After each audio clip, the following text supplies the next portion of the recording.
What exactly is a rebuild? When I hear that term, I think of teams that suck. Teams so utterly rotten that trying to fix one or two areas is the fubbling equivalent of putting lipstick on a pig. In certain circles in Oxford, that's considered foreplay. A rebuild is where you need to tear everything down and start again. So let's do that.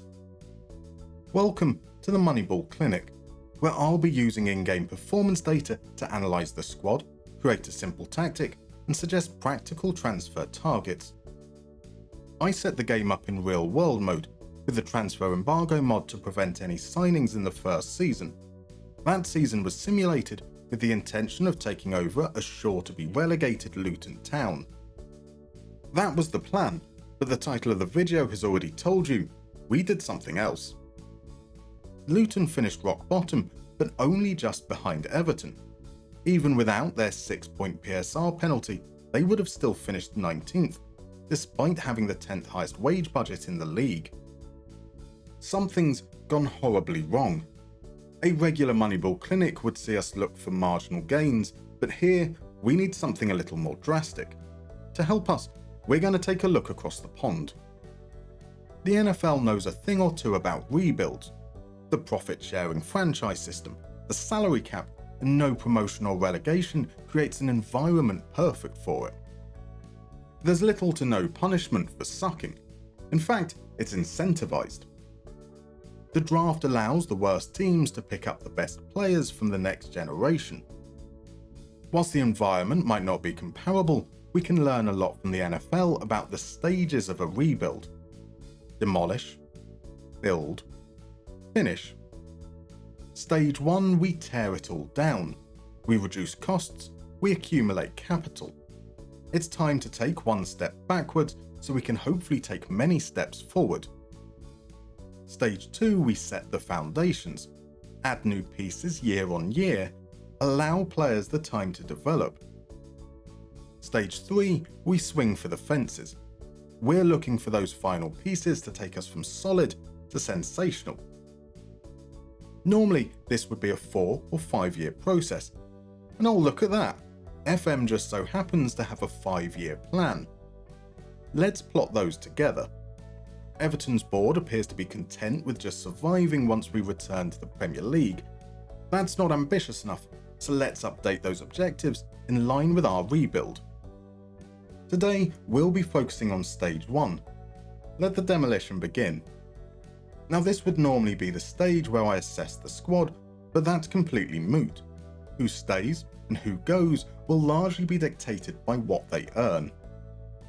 The season just gone, Everton spent £90 million on wages.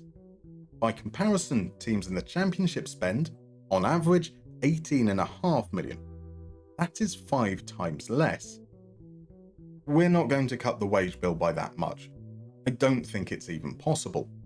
Everton's reputation and stature means a player who might be willing to join, say, Coventry for £5k per week is likely to demand triple that from ourselves.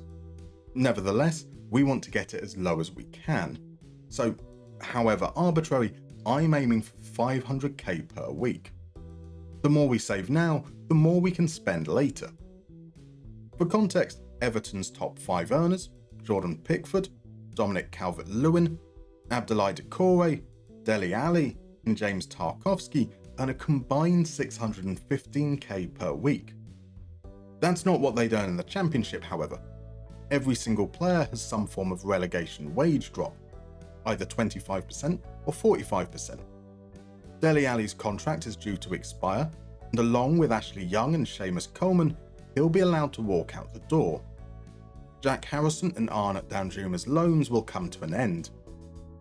With that all considered, we're still spending £1.2 million a week. A fire sale is needed. Every player earning above 30k per week has been transfer listed, and thankfully, every single one was sold. That's Dominic Calvert-Lewin to Manchester United, Jordan Pickford to Napoli, James Tarkowski and Vitaly Mykolenko to Sheffield United. Idrissa Gueye joined Genoa. Abdoulaye Doucouré and Mason Holgate went to Cadiz. Andre Gomes to Luton Town, James Garner to West Ham, Ben Godfrey to Bournemouth, and Nathan Patterson to Crystal Palace. Dwight McNeil to Fulham, Michael Keane to Sevilla, Amadou Onana to Southampton, and Neil Maupay to Almeria. Add in a couple of insignificant loan fees, and that's £235 million worth of outgoings. More importantly, £856,500 per week off the wage budget. That also means we have a senior squad of 5 players. João Virginia made only a handful of appearances and was absolute trash. Billy Crellin didn't play at all, but looks like he could be serviceable as a backup. Youssef Chamiti arrived in January and barely played. His attributes suggest he is more than good enough, with only composure lacking. Beto also arrived in January, got some playing time and didn't exactly impress. He did outscore his XG though, so if we can get him into shooting positions more often, he should be pretty good. Jared Branthwaite was good in the tackle, excellent in the air. Given how much Everton had to defend, I would have expected him to have better possession 1 metrics. The last 3 are on club-friendly wages, all contracted until 2027. Branthwaite and Beto might want to leave, but we're not going to let them. We essentially have 2 years to get Everton promoted, survive in the Premier League, and hope that's enough to convince them of our project. If not, we sell them in the last year of their deals. They'll be joined by a handful of youth players. Lewis Warrington seems to be a decent defensive midfielder, a balanced physical profile, capable at most things defensively and good at passing. Stan Mills is a pacey winger who is good at dribbling, crossing and shooting. Questionable touch and lacks creativity, but get him in space and he could be effective. Lewis Dobbin is also quick, good at dribbling and crossing. He's got better first touch and passing, but is not a goal scorer. A traditional winger perhaps. Now we just need to find the rest of the squad. For that, we need to have an idea of how we want to play football. Our goal for this season is promotion from the Championship, so let's take a look at what makes a Championship team successful, specifically real life last season, courtesy of this fabulous article by Total Football Analysis, linked in the description below. Leicester, Ipswich and Southampton were all promoted last season. They were also the 3 highest scoring teams in the league, so we want to be attacking. All 3 teams had high possession and short average passing length. Ipswich weren't quite amongst the leaders in this regard, but still the 6th and 7th best for each metric respectively. A look at tempo, a measure of passes per minute of possession, and once again all 3 teams rank in the top half. So we want shorter passing, play out of defence, and higher tempo. A really interesting graph is the plot of through balls and crosses per 90. Southampton and Ipswich are pretty balanced in this regard, with Leicester leaning more towards playing through balls. From this, I'm going to conclude that varied attacking play is important, so no other instructions for in possession. In transition, we can take a look at counter-attacking rates. Leicester lead the way, with Ipswich not far behind. Southampton are nearer the bottom. We will stay neutral in this regard, neither counter-attacking nor holding shape. When we lose the ball, you know we always count. Actually, we don't. A look at counter-pressing recoveries versus high regains shows that none of the 3 teams were amongst the leaders in counter-pressing. They weren't passive either, so we will also leave this completely blank. From this we can also see that all 3 teams are in the top half for high regains, and a look at challenge intensity and PPDA reinforces this further. That's indicative of a high press, and because we want compactness, a much higher defensive line. There are a couple of other instructions I'll add. I'll ask the keeper to roll it out to further encourage keeping possession. I'll also add trap outside and invite crosses to help keep us narrow out of possession. The formation, roles and player instructions will all be dependent on who we can get in, so let's take a look at the transfers. Starting with Bailey Peacock Farrell. On loan at AGF, he conceded an astonishing 22% fewer goals than expected. Signed on a free, he comes in as our number 1. At right back, Luke Ayling is safe and progressive. His tackle win rate is less than ideal, but he was available on a free. He'll back up Anthony Ralston, whose 82% tackle win rate is far more palatable, and 11.9 progressive passes is just sensational. A loan signing with no monthly fee. Jamal Lascelles will partner Jared Branthwaite, good in the tackle, good in the air, good at progression. Another free transfer. Semi Ajayi adds depth. His 89% tackle win rate is phenomenal. He's cost us 2.1 million. And he'll be joined by teammate Connor Townsend, active in winning possession and pressuring. He arrives for 1.1 million. Theo Pellenard is a hybrid left-back centre-back. That makes his performance difficult to judge, but he offers us flexibility, which will be invaluable. Another free transfer. Jordan Houghton is an attack dog, excellent at harassing the opposition and winning his tackles. He's cost us £1 million. Lewis O'Brien is a two-way midfielder, great in the tackle, able to carry the ball and creative. He comes in on loan for no fee and 50% wage contribution. Ngalai El Macau does pretty much everything, a development option that provides depth and comes in for 300k. Steven Alzat is a creative midfielder who's safe on the ball and willing to put in the defensive effort. He's arrived on a free transfer.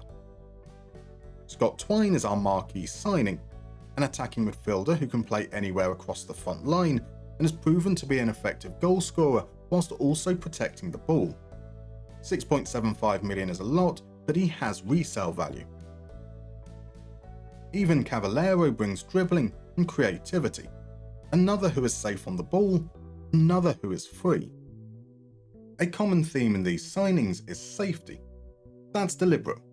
Whilst targets needed to be good at their primary functions, defenders need to win their duels, attackers need to score or create, I prioritised those who did so whilst also having relatively low possession loss numbers. For example, my shortlist for attacking midfielders included Scott Twine and Michael Dewland, but not Bilal Brahimi. Scout reports then helped make that final decision. So far, that's 13 players for a combined 11.25 million. That gives us a decent sized squad, but only one arrival is under 25 years old. I would like a couple of more youngsters who could step in case of emergency. For this, we'll trust our scouts. They found us Jordan Hackett, a 20-year-old left-back who looks to be pretty solid across the board. He cost 375k from Newcastle. Will Dixon is a 19-year-old striker who can also play on the wings, signed from Man City for 725k. So that's two more arrivals and an extra 1 million spent. In total, we've made a profit of £222.5 million. More importantly, our wage spend is now down to £468,463 per week. I'm actually a little worried. We might have gone too far with the cost cutting. Apparently, that puts our salary spend per annum at 18.6 million. 7 teams are spending more than us, and they're all predicted to finish higher. I suppose it's up to us to prove them wrong. So let's see how the signings are going to impact what we're going to do tactically. We're going with a 4-3-3, a sweeper keeper as we use a high defensive line. The centre-backs will be playing central defenders as they need to be comfortable on the ball but aren't integral to our creativity. The right fullback will support underneath the play and will be asked to sit narrower to support the midfield line. The left fullback will join the attack and provide width on that side. Both fullbacks have been instructed to dribble less. A simple defensive midfielder at the base of midfield on defend duty and asked to tackle harder. Ahead of him, a box-to-box midfielder also asked to tackle harder. They will be expected to support all phases of play. An attacking advanced playmaker completes the trio and will be our main creative force. On the right, a supporting winger. He stays wide, sends crosses into the box. Simple. On the left, an attacking inside forward to be our secondary goal threat. And then up top, an attacking pressing forward. They will spearhead the attack and lead the line in our high press. All that's left to do is play the game. Here's how it works. all responsibilities have been delegated except those pertaining to transfers, staffing, media, training, set pieces, all under the auspices of our backroom team. I'll go on holiday between games, turn up on the match day, pick the starting lineup, then hit instant result. After the game, I'll give the players 1 day's rest. Repeat ad nauseum. Any concerns I might have had over the quality of our squad quickly disappeared. I forgot one key thing. Championship defences are nothing but generous. That extends to us. The opening day saw us put 4 goals past Huddersfield Town, with Jamiti scoring a brace. Those would be his last league goals for the season. He did score 4 against Lincoln in the League Cup later that month, as we won by the same scoreline, but 0 goals and 1 assist in his other 16 appearances was a little underwhelming. That meant the goal-scoring burden fell on the shoulders of Beto. He stepped up. Winners against Ipswich, Sunderland, and West Bromwich Albion stood out in a season where he netted 25 times. 23 of those were in the league, and that made him top scorer. He wasn't our best rated player though. That honour went to Stephen Alzat. He was our joint second highest top scorer alongside Scott Twine with 13 goals for the season. He also registered 11 assists. Townsend topped the assist chart with 13 from left back. Caballero finished with 21 overall goal contributions. Homegrown players Dobbin, Mills and Warrington all got opportunities and all made an impression. It was far from perfect though. Early season defeats at Stoke, Luton and Watford showed weakness on our travels. It didn't improve. From mid-December through February, we won just 1 game away from home. We saved our worst for the end of the season, a humbling 4-1 defeat to a Bolton side lingering in 16th place. Our home form, however, was majestic. In Goodison Park's farewell season, it was a fortress. 23 league games, 22 wins. We scored 51 goals and conceded just 12.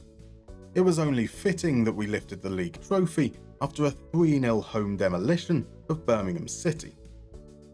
We broke the 100-point barrier. Just. Stage 1, job done. But this is just the start of the process.